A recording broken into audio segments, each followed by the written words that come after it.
As organizações acabam focando muito mais em aspectos técnicos relacionados à mudança, que é claro que isso é muito importante, mas podem deixar de lado o elemento humano, que é fundamental para a sustentação da mudança, para que a mudança de fato seja introjetada, absorvida e que de fato aconteça, sustentada.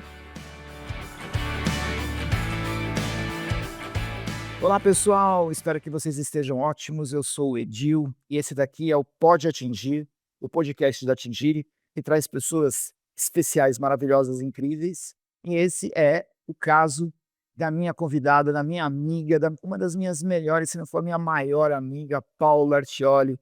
A Paulinha, ela é graduada em psicologia e ela tem mais ou menos umas 723 pós-graduações, né? Como a relação de pós-graduações, de especializações, de cursos é muito grande, eu vou deixar que ela se apresente. A Paula hoje, ela é, além de ser uma profissional espetacular, hoje ela dá consultoria em empresas na Holanda, onde ela reside, e ela também é facilitadora da Tinju. Paulinha, além de dizer bom dia, eu queria que você se apresentasse do jeito certo. Bom dia.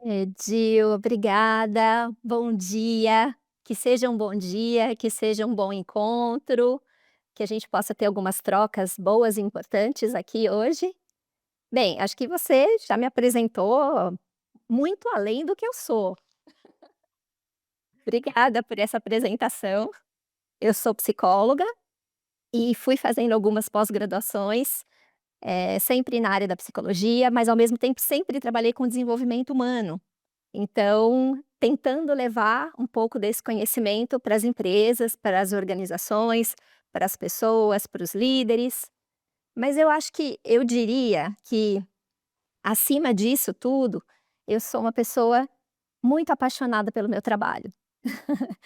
Eu amo muito aquilo que eu faço, então para mim é uma alegria estar aqui com você, aprendendo, porque eu acho que toda vez que a gente tem trocas assim, a gente pode aprender.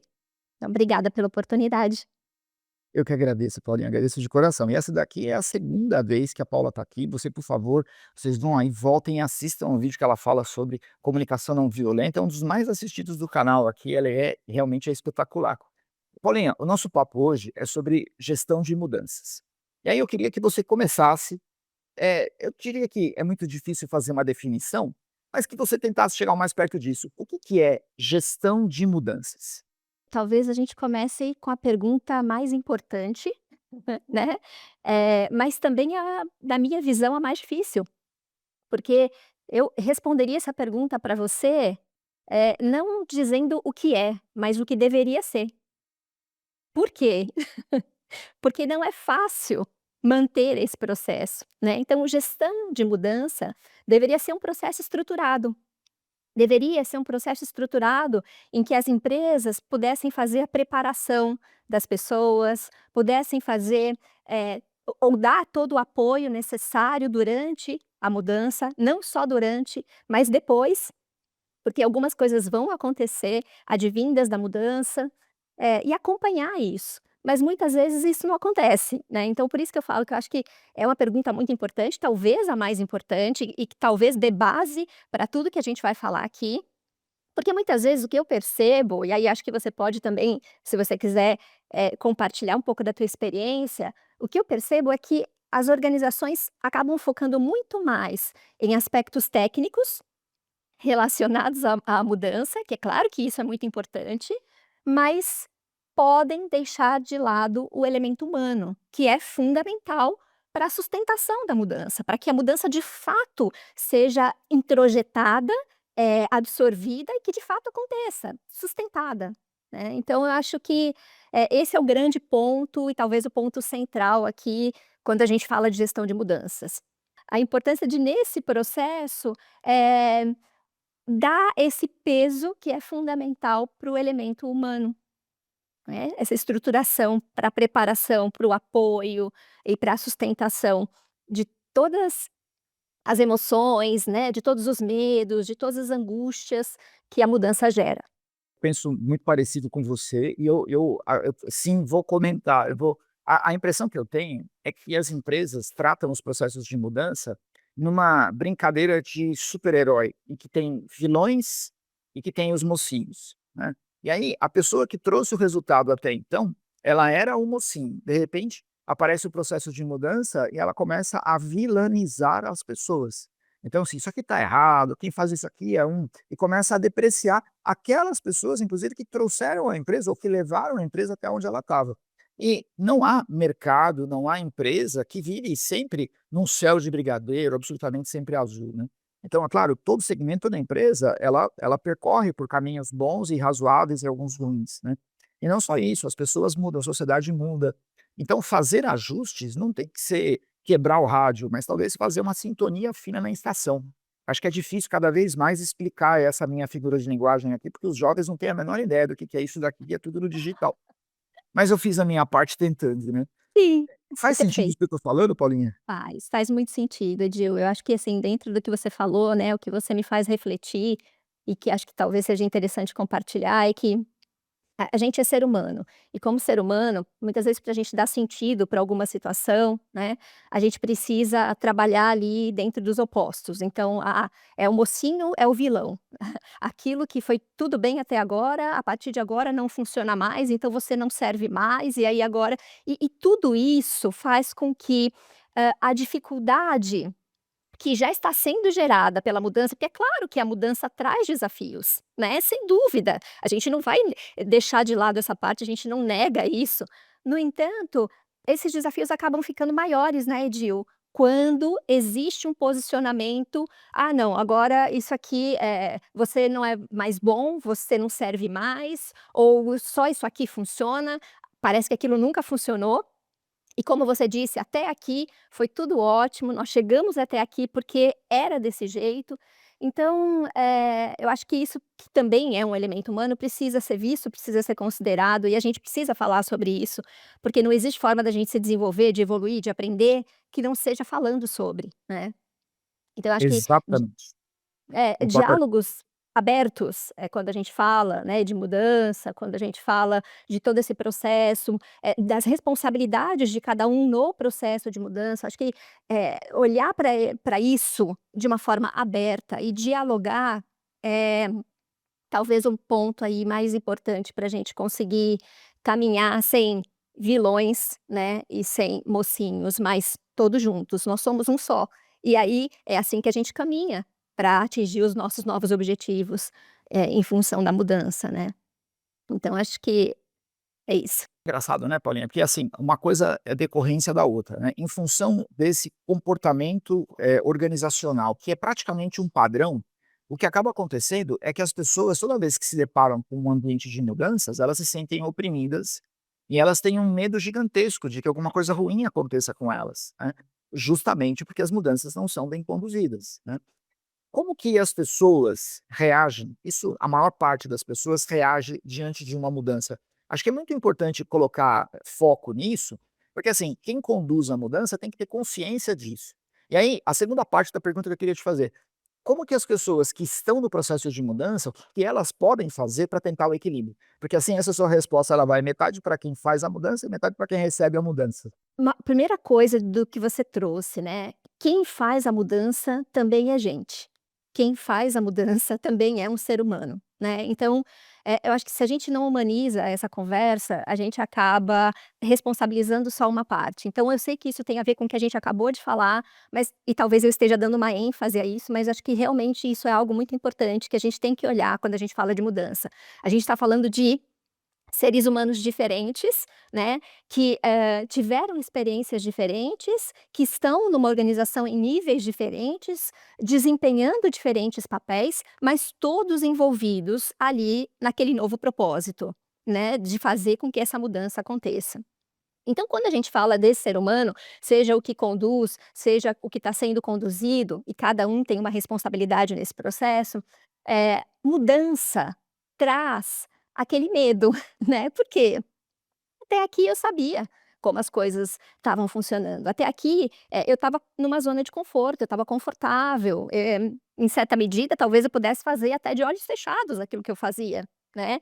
Então, a gente, como ser humano, a gente entra numa certa zona de conforto e talvez, cada vez mais, tendamos a entrar num piloto automático, que essa zona de conforto nos provoca, e às vezes a gente nem pensa muito, né, às vezes a gente só aperta o botãozinho lá, começa a equilibrar os nossos milhares de pratinhos e vai seguindo a vida. Então quando vem uma mudança, a primeira reação é a surpresa, né. "Opa, espera aí, e agora? O que que eu faço? Estava funcionando desse jeito, eu já sabia fazer, as coisas, né, já conhecia as pessoas, agora eu vou ter que interagir com pessoas diferentes, agora eu vou ter que conhecer um novo sistema, agora, e eu?", né, aí entra aquilo que você falou antes, esse medo, então uma surpresa, um medo: "E eu? O que que vai sobrar para mim? O que que eu vou fazer?", né, "Será que eu ainda tenho um papel aqui? Será que ainda vou ter uma função?". Então esse choque, digamos, inicial, ele diz respeito a todos nós, acho que todos nós passamos por isso, né. Eh, Muito bem, passado, porque tudo é um processo, né, e tio, a gente vai passando por algumas etapas, então passado esse primeiro momento de choque, de surpresa, vem muitas vezes a negação, sabe. Eh por exemplo, ah, eu não acredito que isso vai acontecer. Será mesmo que eles vão ter coragem de fazer isso, de bancar essa mudança? Estava tudo funcionando até agora. Não, não é possível. Isso deve ser brincadeira, não é? Então a gente quer negar a realidade. E às vezes, eu tô falando assim, talvez para ser um pouquinho mais didática, né, mas todas essas etapas elas acontecem cada um no seu tempo, então não existe um tempo para cada etapa, às vezes elas acontecem, assim, uma atrás da outra, né. Então: "Ah não, não é possível". Aí depois, muitas vezes vem aquela etapa da resistência, né, ou da frustração antecipada. Acho que resistência talvez seja melhor. Por exemplo, eu não me vejo fazendo isso. Não, eu acho que isso não vai funcionar. Não, eu acho que eles estão ficando meio malucos, sabe, de propor esse tipo de coisa. O que eu tô fazendo? Eu tô resistindo. Muitas vezes isso não é falado, muitas vezes isso não é verbalizado, outras vezes é, mas a gente passa por isso, mesmo que seja aqui, né, em pensamento. Agora eu já sei que é isso e que não vai ser diferente disso. Então eu começo num próximo momento a explorar. "Ai, tá bom, eu já sei que vai ser assim, então o que que eu posso fazer? O que que eu posso fazer para achar o meu lugar? O que que eu posso fazer para ser útil?", né, quando eu estou pensando de uma forma positiva também na mudança. O que que vai acontecer se isso for implementado agora? Então eu começo a tentar entender e a explorar, e até antecipar algumas coisas que vão acontecer em função da mudança. E aí finalmente eu aceito. Ok, é isso, não, isso eu não vou conseguir mudar, faço parte, então vamos lá, né. Eu acho que a gente tem, a gente passa por isso sempre, né, Edil. A gente pode estar falando de uma grande mudança organizacional, por exemplo, mas isso acontece o tempo todo na nossa vida pessoal inclusive. Então o que a gente está falando aqui, de gestão de mudanças, né, não serve só para ambientes organizacionais, mas serve para todos nós como seres humanos. Quantas mudanças, quantas situações novas a gente tem que enfrentar, às vezes num dia. Na família da gente, na sociedade, né, é verdade, é exatamente isso. Eu anotei aqui, você começa com processo de você começa com surpresa, é o primeiro passo, depois a negação, a resistência, aí você explora novas possibilidades e tem a aceitação. Ó, eu escrevi Perfeito. aqui para não escrever, Ah, pra não esque tá vendo? perfeito, é isso. Perfeita é você, ninguém. Porque aí, a pergunta que eu vou te fazer agora, eu acho que ela conversa muito com essa sua resposta, porque se eu tenho aqui, é claro que isso não é uma cola, é claro que isso muda de pessoa para pessoa, claro que cada pessoa tem um tempo de cada um, claro que tem pessoas que acabam não passando de uma fase para outra, né, muitas vezes elas ficam Perfeito. pelo caminho. E tem gente, eu conheço gente assim, que é amarrado no passado de 30 anos, de 40 anos atrás, ou seja, não conseguiu sair daquela fase ainda. Então, vamos deixar esses casos de lado aqui. Mas a pergunta que eu vou te fazer agora, eu acho que é legal, porque dá para conectar muito com essa sua resposta, porque vamos voltar a conversar com a pessoa que conduz a mudança, né. Tem gente, Paula, na boa, tem gente que é resistente, tem gente que não consegue, vamos chamar, passar de fase. O que que os líderes dessas empresas precisam fazer para poder lidar com essas pessoas, para manter essas pessoas no time, porque elas têm valor, e fazer com que elas consigam passar de fase? Eu gostei aliás, amei isso que você escreveu aqui. Dessa expressão passar de fase, né, e eu acho que isso é muito legal e acho que finalmente chegar na aceitação porque essa aceitação também provoca o engajamento, né. Então eu acho que quando a gente fala dessas pessoas que estão lá no comando, esses líderes que estão conduzindo os processos de mudança, é muito importante chegar nesse final, como você diz, esse passar de fase, não ignorando que essas fases existem e é claro que isso vai variar de pessoa para pessoa, e é claro que isso cada um vai ter um tempo também para isso acho que são elementos humanos, né, como a gente está falando aqui desde o começo.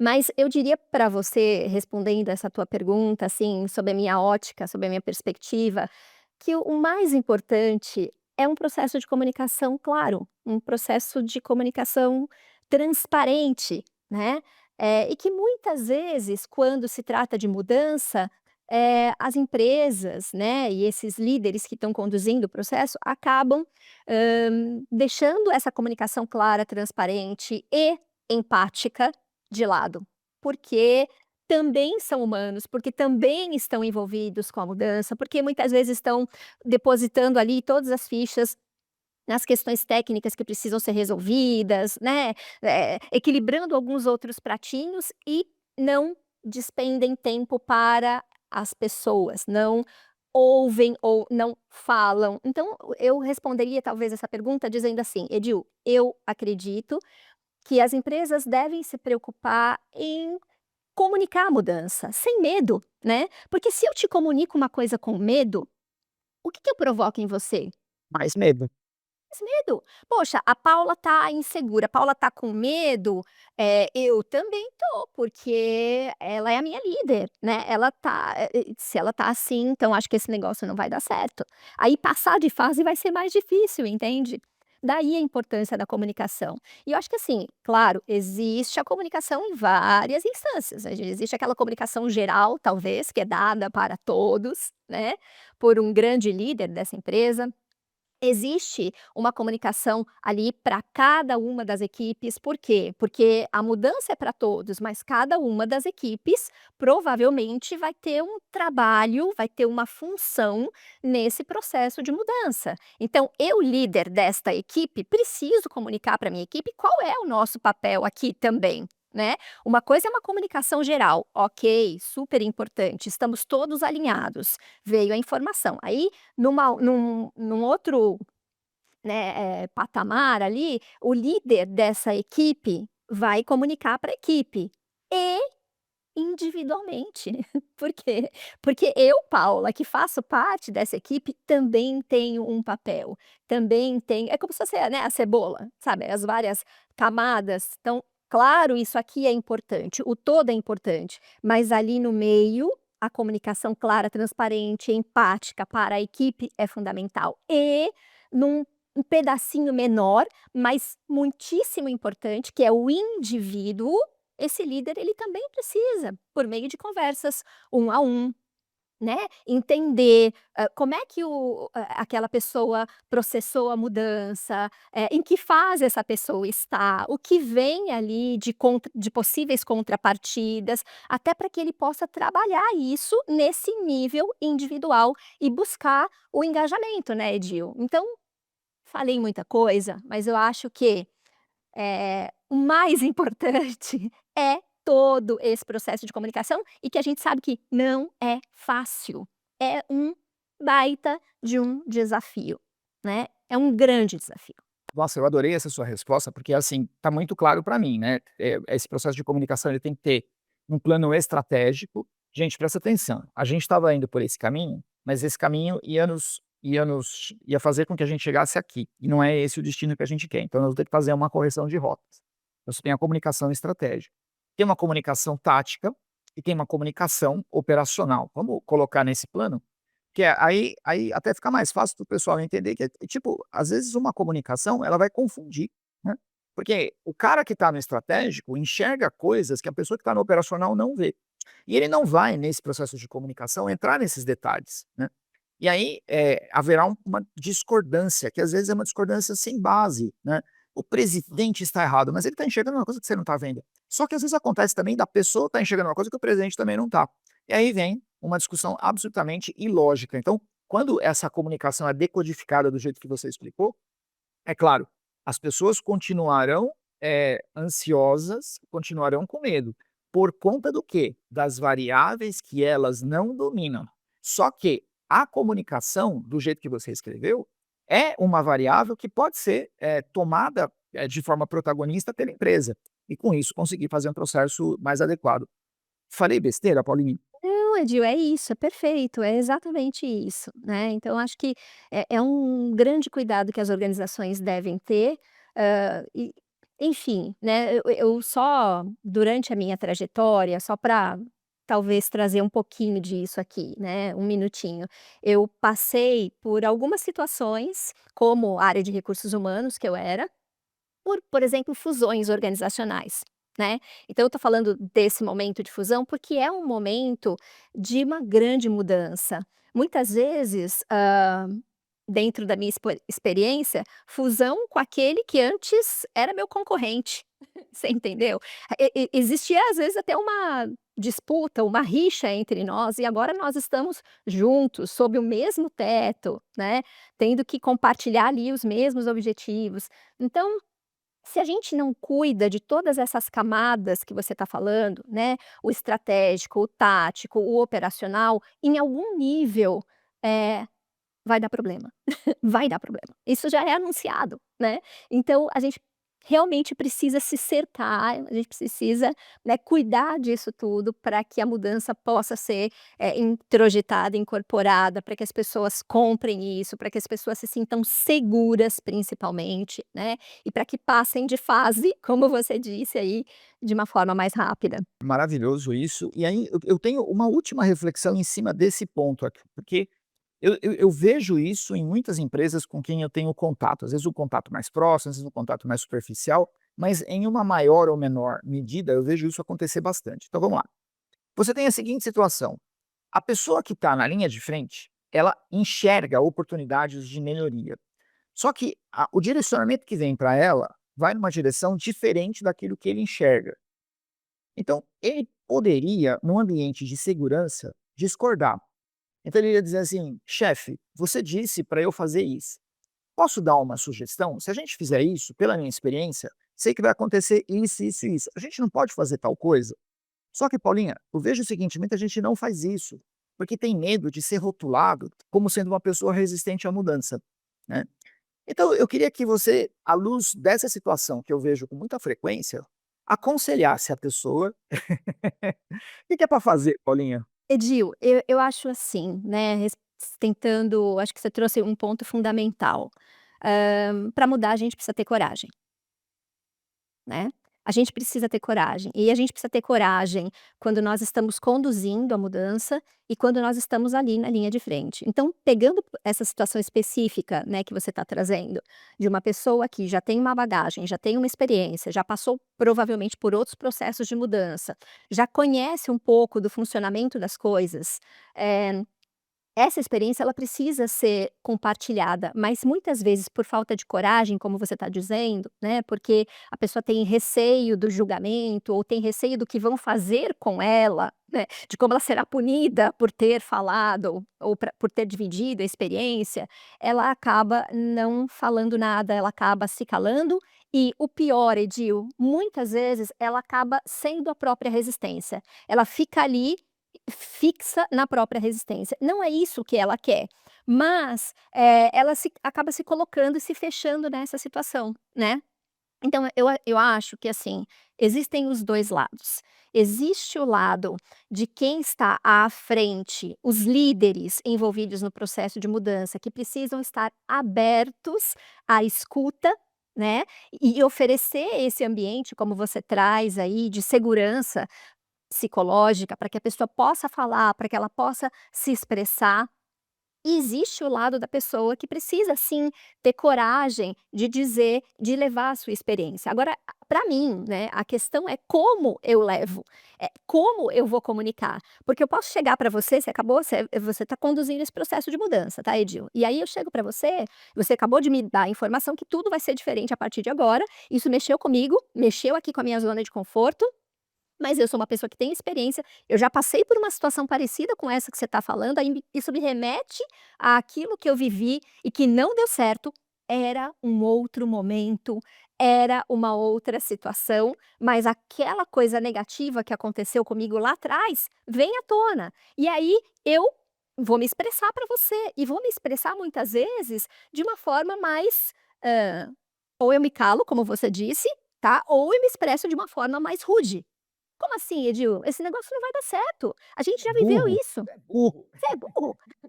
Faz 1 ano que a gente tentou isso daí e não deu certo, né. Você não estava aqui, mas ó, eu estava. Então eu sei o que eu estou falando, né. Então, será que esta é a melhor forma de falar? Será que essa é a melhor forma de expressar, né? Então, assim, eu acredito que o equilíbrio emocional em processos de mudança, em todas as partes, Edil, tá? Desde aquele que conduz até aquele que está ali envolvido operacionalmente, que já tem bagagem, que já tem experiência, é fundamental. Ele precisa ter coragem de falar. Agora, uma coisa é falar para você desse jeito que eu falei, e outra coisa é eu falar para você, Edil. Nós passamos por um processo de mudança no ano passado, com alguns elementos parecidos com esse que você está trazendo aqui para mim, e aconteceu isso, isso e isso, e esses foram os desafios que a gente teve que enfrentar. Como que você está pensando, né, então eu te faço uma pergunta, como você está pensando em enfrentar esses possíveis desafios? Você pensa que isso pode acontecer? E você abre um diálogo, né?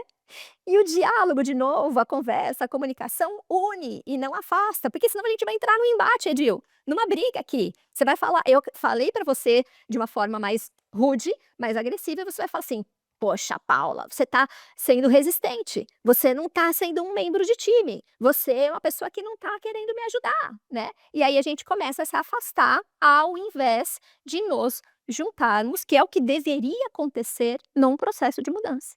E a gente volta ao começo da nossa conversa nos papéis de vilão e de bonzinho, de mocinho, né. Então, assim, o cara que conduz a processos de mudança, muitas vezes também ele é vilanizado pela pessoa que tem que reagir à mudança, né.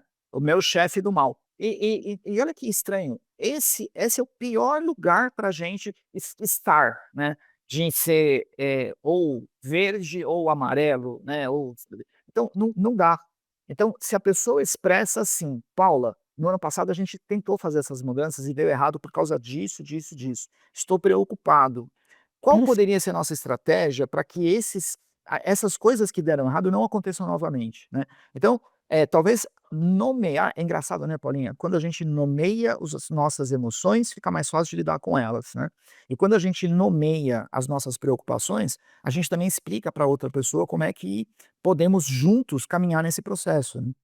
Faz Perfeito. sentido isso aqui, Paulinha? Faz total sentido, Edil, é exatamente isso, né, a gente não teve talvez uma educação emocional e isso ainda é muito difícil pra gente, acho que nós estamos, se a gente for pensar numa linha do tempo, né, numa linha do tempo, a gente está ainda começando a falar sobre educação emocional, sobre nomear as nossas emoções. "Ah, mas a gente tem falado muito sobre isso ultimamente", mas a gente tem falado sobre isso ultimamente, mas a gente deixou de falar sobre isso por muito tempo, você entende?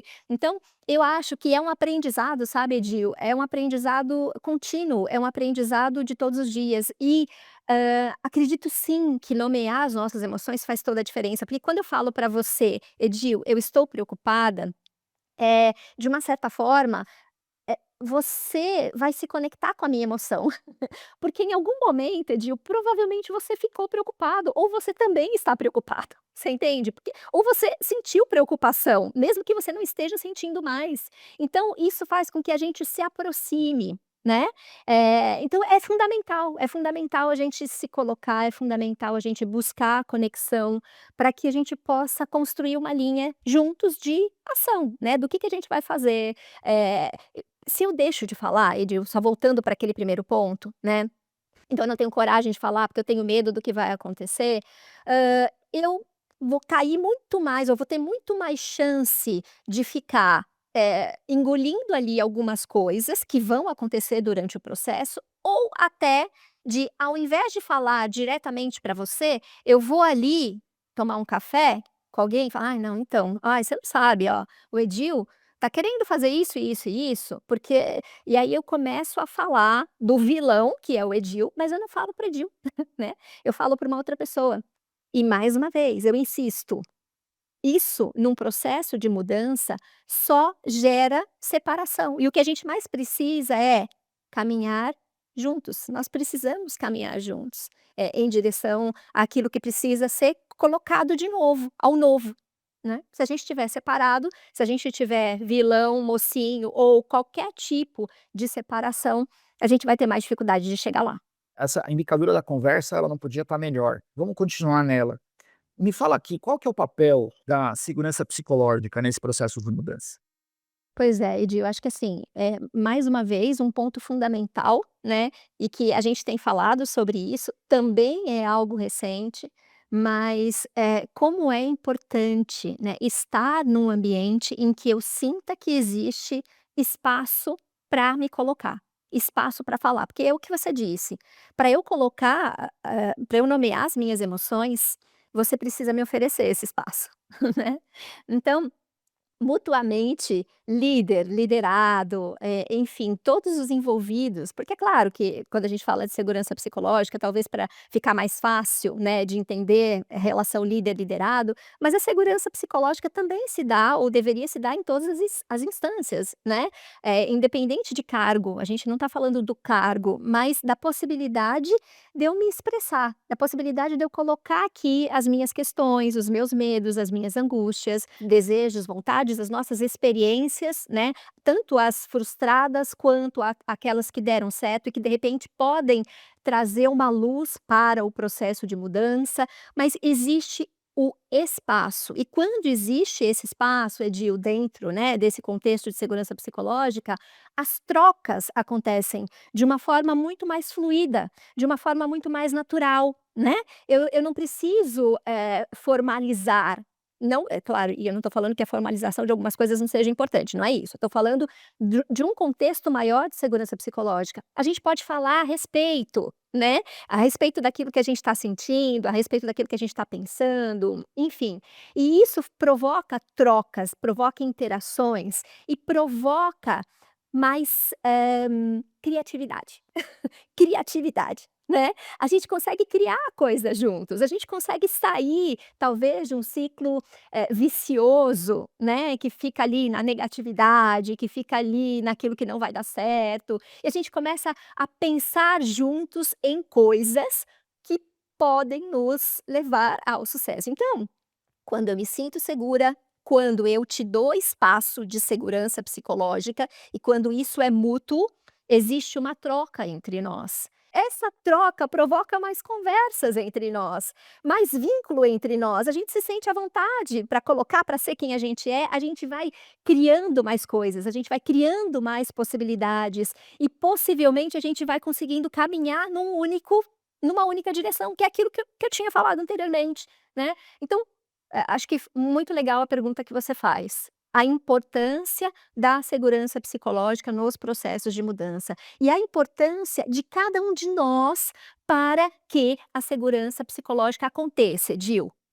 Por quê? Segurança psicológica não é mérito de uma pessoa. Na minha visão, não é isso: "Ah, é o líder". Não, o líder tem um papel fundamental, né, e a gente pode até falar mais sobre o papel do líder, mas todos nós temos uma responsabilidade para criar uma cultura de segurança psicológica, em que haja essas trocas e interações, e em que o processo de mudança seja mais alinhado, comunicado, dividido, compartilhado, estruturado e que a gente se engaje, né, juntos na mudança. Me vejo muito na sua resposta, né, porque, bom, Fernando Jucá é meu sócio, nosso amigo, né, nós temos divergências quase que diárias. Nós nunca tivemos uma discussão, nós nunca brigamos. E a gente parte muitas vezes de pontos de vistas opostos, né. E as nossas conversas elas são, assim, não há exceção, não há exceção. Todas as nossas conversas elas são positivas, né. Porque tanto eu quanto ele vemos muito valor na divergência, né, porque isso claramente amplia a nossa capacidade de visão. E aí eu vejo, assim, como o fato, que fundamenta essa virtude é a certeza que eu tenho das intenções do Jucá. Eu sei que ele quer o melhor para nós 2. E ele sabe que eu quero o melhor para nós 2, né. Então eu acho que a clarificação dessa certeza das intenções, ela é absolutamente fundamental para se estabelecer, completa segurança psicológica, né, conexão e assim, a construção de mudanças que são virtuosas para todo mundo. Faz sentido? Depois eu vou recortar Faz esse trecho e mandar para o Jucá. total, faz total sentido. E você falou uma coisa que me fez pensar, eu queria compartilhar, né, esse pensamento, acho que um ponto que você traz que para mim também é fundamental, Edil, e quem já me ouviu em outras conversas, né, vai saber disso, é um desafio pra gente, mas como é importante não julgar. Quando eu julgo o outro ou, né, Espetacular esse comentário. quando eu julgo as intenções do outro, "Ah, o Jucá tá falando isso pra mim porque ele quer tal coisa". Eu tô imaginando um monte de coisa, eu tô julgando as intenções do Jucá, eu já criei uma barreira. E aí aquilo que a gente falou, que pode, né, e que deveria nos unir e criar esse ambiente de abertura e de troca verdadeira e genuína, acaba ficando: "Ah, então espera aí, já que ele quer isso, eu não vou falar aquilo. Ah, já que né, já que ele está se colocando desse jeito e que ele é assim, eu também não vou". E aí de novo, ou a gente se retrai, né, a gente se esconde ali e deixamos de ser nós mesmos, ou então a gente acaba criando, um vou falar entre aspas, né, um monstro da outra pessoa, né, ou um rótulo que é muito maior do que a pessoa. E esse é isso faz com que o ambiente seja totalmente prejudicado, né, o ambiente de segurança psicológica do qual a gente estava falando, acaba não existindo. Ô Paula, eu tô com muita raiva, de uma coisa que nós seres humanos construímos chamada tempo. Tempo. Ai, que pena. Eu tô então, mas não é pena não, porque a gente vai continuar esse assunto aqui, porque, por exemplo, daria pra gente poder fazer um outro podcast só sobre qual é o papel da liderança no processo de mudança, né. Então, Legal. Paulinha, eu vou te fazer uma última pergunta pra gente encerrar. O que que você recomendaria, à luz de todas as discussões que a gente falou, é quase que uma espécie de resumo do nosso papo. Como é que a gente faz que para um processo de gestão ser efetivo, tanto para quem coordena o processo de mudança, como para quem recebe as orientações de mudança? E que se desse, sei lá, 3 dicas para cada lado ou 2 dicas para cada lado. Edil, eu acho que assim, para que o processo de mudança seja efetivo, eh, ele precisa ser estruturado, né. Então acho que a primeira coisa é a estruturação. Quando eu falo de estruturação, eu estou falando de preparar pessoas, né. Eu estou falando de acompanhar pessoas durante o processo de mudança. E eu estou falando que esse acompanhamento, ele não é só durante, ele tem que continuar depois também, porque a mudança ela foi efetivada e as pessoas estão vivendo ali coisas novas, novidades, né. "Ah, não, aconteceu e acabou". Não, aconteceu e coisas novas estão acontecendo, e isso gera, né, insatisfações ou satisfações, inseguranças e medos e possibilidades. E quando se faz uma estruturação do processo de mudança, esse depois ele é acompanhado, né. E esse acompanhamento pode gerar outras novas possibilidades, outras novas mudanças, outros aparares de arestas que provavelmente vão acontecer. Né, então eu acho que cuidar do antes, do durante e do depois, quando a gente fala de mudanças, é fundamental. É não esquecer nenhuma dessas etapas. E mais uma vez, né, talvez não sei se uma segunda dica, mas eu sei que a gente já falou sobre isso, mas colocar o olhar no ser humano e preparar o ser humano, ou seja, a gente está falando de desenvolvimento humano, né, a gente está falando da importância das pessoas nesse processo, de todas as pessoas que são envolvidas. Claro, a preparação da liderança é fundamental, sim, porque eu sei que isso vai dar um outro podcast, tá, Edil, então eu não vou me alongar, mas o líder ele é ali o mediador. Então ele tá no meio e fazendo muitas coisas acontecer e sendo pressionado por todos os lados. Então, também prover recursos e ferramentas de desenvolvimento para esse líder é fundamental, para que ele possa estar preparado e para que ele possa, ser exemplo e contribuir para o processo de mudança, desenvolvendo bem o papel dele, que é conduzir as outras pessoas, né. Então, eu acho que são vários pontos aí que são importantes, mas talvez se eu tivesse que escolher alguns, eu escolheria esses com foco, no olhar para as pessoas, né, que eu acho que acaba sendo mais negligenciado, deixado de lado. Que delícia te ouvir, que delícia aprender com você. É um momento, você é encantadora explicando, encantadora em todos os momentos da nossa relação, você é espetacular. Adorei o nosso papo, acho que, já está marcado, portanto, uma continuação dessa conversa aqui, só para a gente poder falar o papel do líder na mudança. Pronto, já Legal, temos até o tema. Então atenção, você que está assistindo a gente aqui, segura o tchan. Daqui a umas 3, 4 semanas a gente volta e faz um estica e puxa desse tema aqui. Olha, combinado. não tenho palavras para agradecer a generosidade da nossa conversa, você como sempre extraordinário. Eu Fala que um tchau para agradeço. nossa galera. Eu que agradeço demais, obrigada Edil, obrigada por todo o carinho, né, obrigada por todo o cuidado, e agradeço também a quem ficou até aqui, quem nos viu até o final e eu espero de verdade que alguma coisa possa contribuir aí, né, e possa despertar algum pensamento, alguma ideia, enfim, aquilo que for importante para vocês. Muito obrigada. Pessoas queridas, vocês que assistiram aqui, muito obrigado. Semana que vem a gente tem mais. Um grande abraço, até breve. Valeu.